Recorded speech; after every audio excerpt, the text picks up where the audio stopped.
Give thanks to the Lord, for he is good. God's love endures forever. Praise God for technology so we can talk to our friends. God's God's love endures forever. Give thanks to God for more time to sleep. God's love. God's love endures forever. Thank God for quarantine snacks. God's love endures forever. Thank God for the internet. God's love endures forever. Thank God for having fun at home. God's love endures forever. Forever. Thank God for online learning. God's love endures Forever. Thank God for water. God's love endures forever. Thank God for good health. God's love endures forever.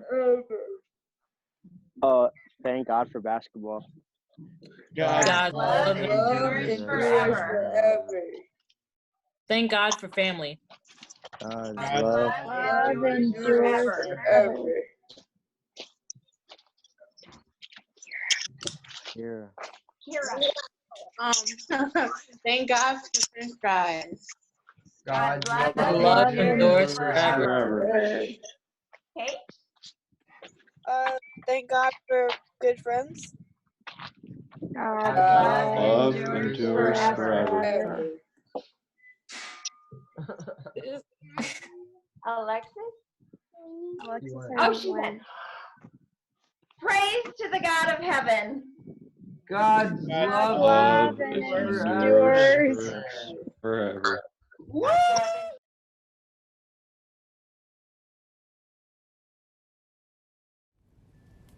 I am missing you so much, Calvary, especially my CKV kids out there. I'm missing feasting on Easter brunch in the morning with egg bakes and sampling the hot cross buns, your Easter dresses and fancy hats on grandmas and little bow ties on babies. This year, we're not going to be crashing around the pews, searching for Easter eggs or clapping along with the Calvary choir. So I'm out here at the fire with smoke in my eyes, trying to find Easter. And I packed some help. I've got like eggs here. I found a donut. I've got a bunny. So cute. I found an Easter hat, but it doesn't really look right. Some candy. I even have toilet paper. But honestly, it's not here, and it doesn't feel right. Something's just not right without you. And I've been thinking about it, and honestly, I think the very first Easter was probably scarce on celebration as well. Jesus' followers weren't crowded in a sanctuary praising Jesus with a rockin' band. They were locked in their houses, scared and isolated, afraid, probably pretty anxious. They were living in an uncertain time with a future that they couldn't imagine because Jesus was gone. How would this community of his followers move forward? But early one morning, a brave woman snuck out of her house through the garden to care for Jesus' entombed body. And what she discovered was a new hope that she couldn't have dreamed. Jesus was alive. Her terrified joy exploded as she rushed to share the good news with her hidden away community. Honestly, the good news was probably too good for them to even imagine that it could be true. But a tiny little hope was sparked. God's most powerful love would birth a new community of followers who would eventually leave their quiet spaces of fear and spread like wildfire throughout the whole world to share the good news that Jesus was alive.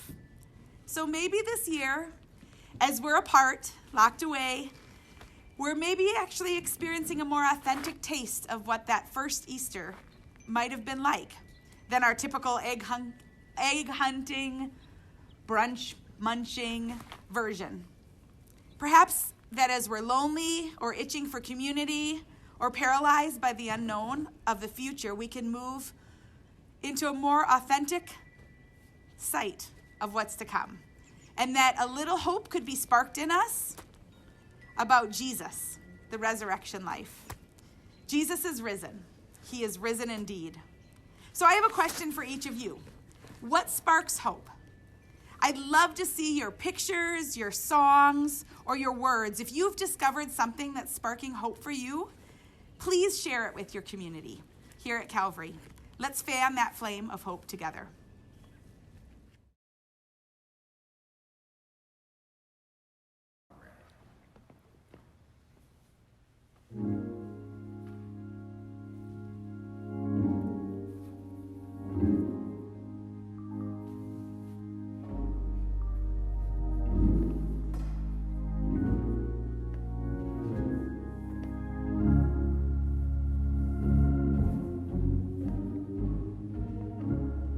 Jesus,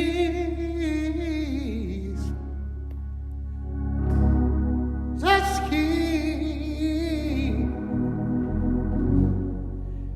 me near the cross. There's a precious fountain,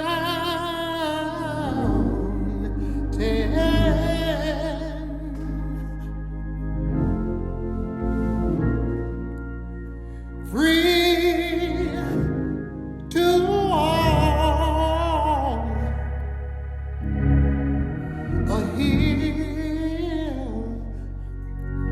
a healing strength flows from Calvary's mountain,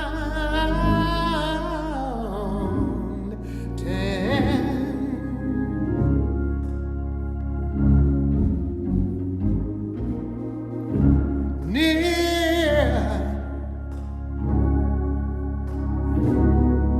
the cross.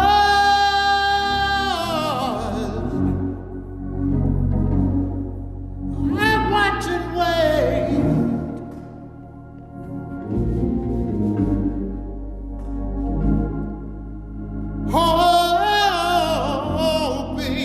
hoping and trusting,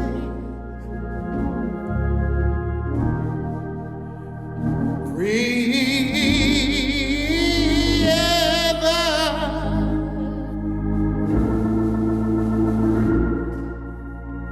till I reach that golden strand. Thank you, Jesus. It's just beyond the river.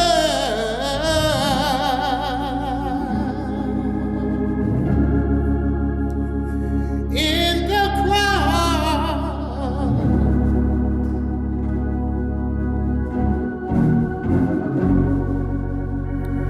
in the cross,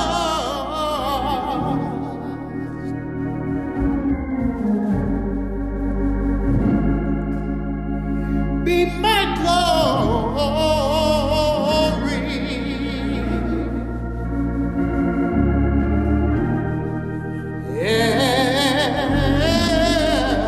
ever,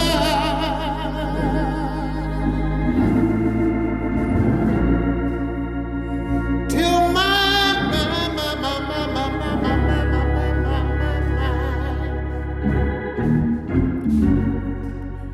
raptured soul shall find.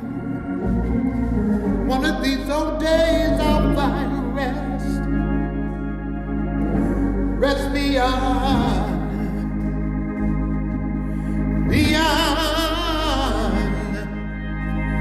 the river. In the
One day I know he'll give me sanctified rest.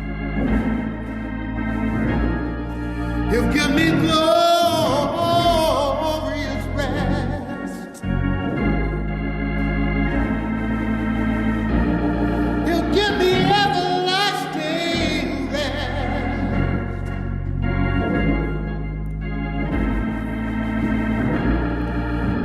He'll give me rest. He'll give me rest. He'll give me rest. Everlasting rest. He'll give me rest.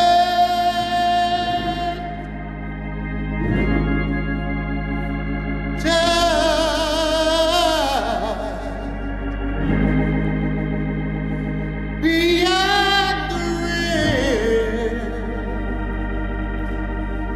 river.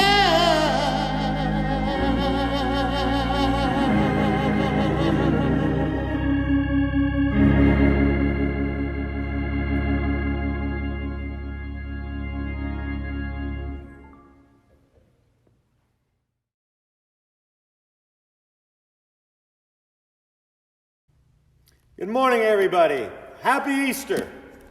He is risen. He is risen indeed, right? Amen. Well, as you can see, I am sitting in the sanctuary this morning, and I agree with what so many have said, that these Zoom meetings are kind of cool and new and different. But I got to be honest with you, when I look around the sanctuary and see this beautiful stained glass and can picture all the lilies behind me on a normal Easter and all the flowers and all your beautiful faces out here, I miss us being here physically. But I am glad to be here to hopefully encourage you with a word or two from the scriptures, and I thank you for joining in on our service today. I was saddened to read a little bit about the death of John Prine from the COVID-19 complications. He, great American songwriter known as the Mark Twain of American songwriting. And one of his maybe perhaps better known song is Angel from Montgomery. I don't know if you know that one. But I wanted to read to you just a little of the lyrics of it because it really spoke to me when I heard of him dying. These are part of the lyrics of that song. Just give me one thing that I can hold on to believe in. This living is just a hard way to go. And I thought, wow, what a great word, what a great reality for a lot of times, but really for sure for this time. Give me one thing to believe in, one thing to hold on to, because living right now is hard for everybody. I remember when we were here in the sanctuary not long ago on Ash Wednesday, and that was the beginning of our Lenten journey. And I believe that Ash Wednesday service is really important. I think it's a spiritual exercise. I think it's an existential exercise to actually, as best we can, think about the possibility of our own deaths and live in the light of that reality, to make decisions now in favor of life. You know what I mean. I also have been thinking about how that coincides with the reality that we're in right now, Passover. And how, wow, if Passover ever spoke to all of us, it should certainly speak to us now about wanting and needing and praying for and looking for this spirit of death, this terrible virus, to pass over so that we can get on back to living our lives like we love to. It was the Passover context where Jesus was in that upper room in those final hours and days of his life with his inner circle. It was in that Passover context, in that upper room. that he bowed down and washed the disciples' feet. It was in that Passover context that he spoke about his commandment to us, that we love one another as he had loved us. And one of the interesting things theologically is that in Luke chapter 9, at the Transfiguration story, it says that they spoke together on the mount about Jesus' exodus. And the term is used in Luke 9, the term exodus. And that's what Passover is celebrating. The freedom of the exodus that came as they survived the Passover spirit of death. And so the combination of thinking about one's own possibility of the time in which we have left, and also realizing that there is life beyond and in the midst of that contemplation, life beyond and in the midst of thinking about that existential, deep question. I don't know if any of you have had the chance. I've been watching a National Geographic this week, and it has blown me away, to be honest with you. It's all about Alaska, at least the shows that I've seen recently are about Alaska. And I have seen this incredible photography and video work of incredible artists sharing with those that are watching the amazement of the natural order of creation. And I've been taken back by the beauty, by the diversity, by the array of what God has created. And the other thing that I've been so struck by is that it's almost like every animal has a predator. And it's almost like every animal dies, or an animal dies, so that another animal might live. And I thought, wow, there is that truth, that spiritual truth, that is so embedded in the crucifixion and Easter story, that one dies so that others might live. That is the one thing from John Prine's song that I hold on to. Just as much as Ash Wednesday is an existential exercise, so is the celebration of Easter. I want you to think about life, your life, and the life that God has promised all of us beyond the physical death. Now, did Jesus die, or did Jesus rise physically? I sure hope so. And do I have proof of that? No. Did he rise spiritually and give birth to the church? Absolutely. Do I know that to be true? Absolutely. But I also believe that he did die and rise physically. And the reason why it's so important to me is because the characters in the story are real. They're real then. They're real in a metaphoric way of the powers that be in the world, the pharaohs, the Herods, the Pilates, the Caiaphases, these people that worked together to crucify Jesus. They were all real historic people. And so I want Jesus to really historically rise, because the message of Easter, right, is that death does not win. And that is the one thing from the song again that I hold on to. Life is hard. Yes, it is. Yes, it is. But he is risen, and he is risen indeed. I believe it, and I want you to believe it.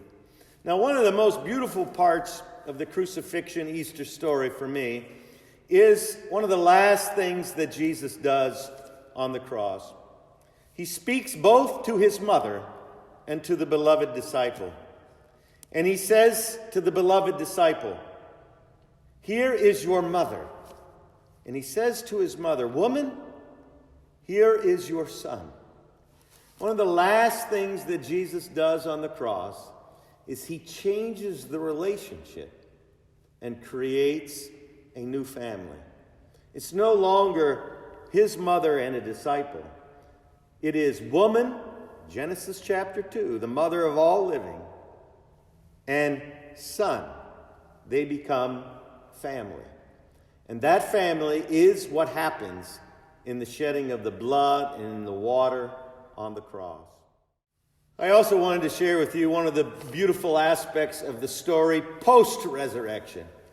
And it is when Jesus finds the disciples locked in an upper room, huddled together with a real sense of fear. And there are many of us huddled together right now, isolated with our family, isolated alone. A lot of us are living uncertain times for sure, and fear is real, and it is real for all of us. But what Jesus does, he speaks peace into the reality of the fear. And then it says this. It says he breathed on them. And remember, that too connects back to the Genesis story of creation. When God breathes life into the nostrils of Adam, man and woman, Adam. And I learned something this week that I never knew in my studies. That scholars say that to breathe into life into someone also carries the connotation of breathing the possibility of speech into them. And that's what I think maybe, at least in part, what Wendell Berry challenges us with his charge to practice resurrection. And so I want to encourage you to continue practicing resurrection by the speech that you share with one another, as the encouragement that comes from you, by the checking up on one another that comes from you into the lives of others who are huddled, perhaps, in fear. You know, good brother Mike Bash sent me a poem the other day. And it was a poem that appeared in, I believe, in his mother's church newsletter. And it was a reflection or a poem by a woman by the name of Anne Lewin, a Christian retreat leader, poet, I believe possibly even songwriter from Britain. And she wrote a little poem about Julian of Norwich's famous line, "All will be well." And you remember when we first started our video sessions, I used Julian's famous words, and I have repeated them many of these times with you. And so here is a reflection again on the fact that all will be well. All will be well. She must have said that sometimes through gritted teeth. Surely she knew the moments when fear gnaws at trust. The future loses shape. The courage that says all will be well doesn't mean feeling no fear, but facing it, trusting God will not let go. All shall be well. Doesn't deny present experience, but roots in deep the faithfulness of God, whose will and gift is life. Whose will and gift is life. That's the message of Easter, my friends. One last thing. Had to do that, right? Had to say one last thing. In the final few words, we know them as the 7 last words of Jesus on the cross. The last words were, "It is finished." Those two are a reflection and a connection back to the creation there in Genesis chapter 2. After the 6th day of creation, it says God entered into the 7th and made it a day of rest. Jesus died on a cross so that others might spiritually live. We don't have the time to go into all the nuances of that right now. The forces of Caiaphas and the Pilates and the Herods and the Pharaohs, they're real. We don't have to deny that. But we also can trust and hold on to that one thing, that God wills life, and that will is deeply rooted in his faithfulness to you and to me.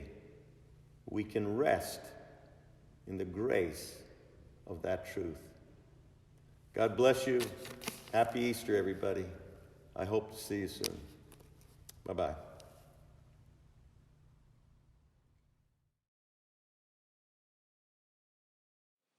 Happy Easter. Happy Easter. Happy Easter. Happy Easter. Happy Easter, everyone. Do you want to say it?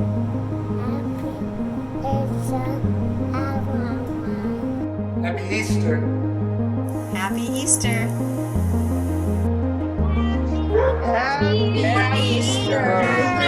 Easter. Happy Easter. Easter. Happy Easter.